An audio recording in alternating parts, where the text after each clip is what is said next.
తన ప్రాణాలే నీవని ధర్మేచగా తన మనసంత నీదని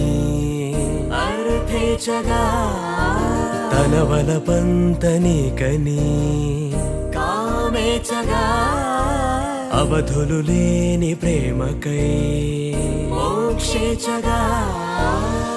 మూడు ముళ్ళతో 7 అడుగుల